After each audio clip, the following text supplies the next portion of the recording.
We've got ghost trains, ghost boats, ghosts gotta get around. NERDSoul.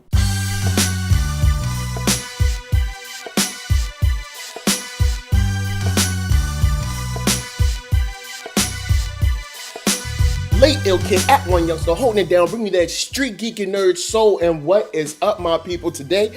Oh yeah, we're about to get into another wonderful episode of Talk Shop. And we're continuing our wonderful read-along of Ghostbusters. Boy, oh boy, this volume has a lot of tricks in it, and a lot of twists in it, and a lot of turns in it. Like inside, we have things like the Collector's Fallout, where, you know, Tia's talking with Winston about what their future is going to be like. Should they split up? Should they not? You got, you know, Ray and Jenny having a coffee meeting, just trying to figure out, you know, where he sees his future being, where he sees this paranormal activity going, where he sees all of this psychokinetic energy coming from and all this. And you see Egon kind of still studying, along with Janine going back to her normal place as just, hey, support staff. And it's interesting that everybody's kind of fell back into their roles, except for Melanie. Melanie goes back to New Mexico with her partner, and she's feeling like she's missing something. You know, I think she wants to come back to the team. The FBI is cool, but it's never as crazy as Ghostbusting in New York. Because in New York, you have situations like a ghost train that Peter and Kylie take care of. And man, I don't know how you can better describe how horrible of a partner Peter is than in this scene. Like, Kylie is trying to do everything right. Peter just leaves her. Now, he does come back with like a proton bazooka, but still, like, he just leaves her, leaves anyone like, oh, I'll be back. I'll be back. There's a ghost train. And when I say ghost train, it's not like, you know, it's not like a subway train where it's a little small. No, this is like them old school big trains with the like chimney or whatever in it. This is a big train, all right? This is a real train. It's a ghost train, but it's still coming. And he just leaves her out there to dry. Now, he does come back. He does sort of save the day. But Peter is a horrible partner. And speaking of partners, Ron isn't completely out of the picture.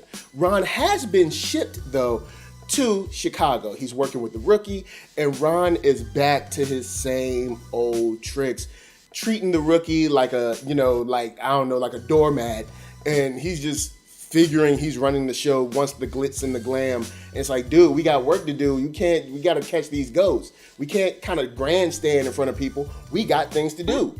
And Ron is going to be his own downfall.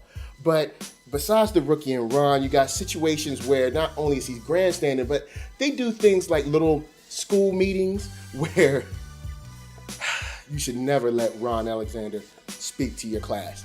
But they go in there, they're trying to do goodwill, connect with the, you know, the community, and Ron is in there just telling kids like, yeah, ghosts exist, the boogeyman exists, be scared of everything, got a kid all scared. Yo, man, don't take Ron nowhere. And when you pair that with the way he acts out in public and the way he acts in class, you see exactly why the New York Ghostbusters got him out of there as soon as possible. Now, before I go forward, let me remind you, you can find me at Black Hollywood Live. That's right, the first online network for African Americans. You can find celebrity interviews, after shows, sports talk, geek, nerd, tech, all right there. And you can check it out at blackhollywoodlive.com. Now, once you check out blackhollywoodlive.com with blogs and all kinds of cool stuff, check them out on YouTube at youtube.com/blackhollywoodlive. So on to two of the largest themes in this volume is Janine and her mind being kind of taken over and being, I guess, reclaimed by her ancestors because she didn't pass the test how she was supposed to. So they come back and they attack Janine, and Egon and Roger kind of have to figure out how to get into her mind, kind of reconnect with her and save her from her ancestors that have kind of made a deal with the demigod way, way back. And it's weird to see them go through her mind and Egon be so normal and cool, like, hey, this is just what we do. And you have Roger being like extremely scared. And I guess understandably so. Roger, even though he's seen a ghost, he doesn't live that life. He's a professor or something like that. Dude just be teaching, all right? He don't be ghost busting. He's just teaching, man. He's just trying to live his life, be a regular guy. And maybe this world isn't for him. And he finds that in a lot of the memories that they have to walk through with Janine figuring and, I guess, making up his own mind that maybe she doesn't need him, or maybe there was someone else that's better than him. There's a lot of insecurity, but we ain't worrying about Roger like that, because Egon is there to save the day. And once they reclaim Janine, everybody gets back. We find out that there is a funny little voice-activated ghost trap inside. Oh man, I love this voice-activated ghost trap. And once he says it, all of the ghosts that were trying to attack them, of course, get sucked right in to the ghost trap. And it's perfect, a perfect way to save that, but a perfect way to open up the dynamic between Janine and Roger, and Egon for that matter. And in Fast and Furious family fashion, we find out that some ghosts just need to reconnect with their, past lives, or reconnect with their family members. And with, Ray, Peter, and of course, your girl Kylie, they go to handle this ghost boat that's way out in the water, it's causing problems, it's making ice storms and stuff. And they find out that ghost really just needs to reconnect with his father's grave. And it's a nice little ending and beautiful wrap up to what would normally be a catastrophe for all three of them. So it was nice to find out, you just wanted to see your dad. Well, why didn't you just let us know, man?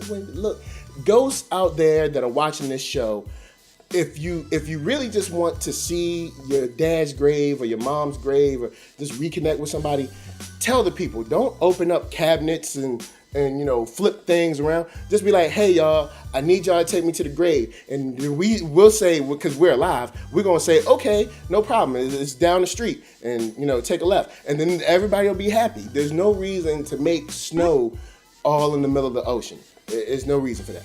But there is a cool little story that you'll find out in Vegas with Winston and Tia. So I'm not going to give that up, because, of course, I always got to leave that, as well as another story that's a back issue for these 3 issues, or these 4 issues, up to you guys to read and find out for yourself. Now, a big warning, in the middle of these 4 issues, the art style changes up because there's a different artist that comes on. Dan is still there doing some of the issues, like the back issues, but the main art is done by a different artist. I'm just letting you know because it may catch you off guard. It caught me off guard. It's not, the art doesn't, because we've already set the tone for this book, the art is just vastly different from what we're used to with Dan's art. It really throws me off.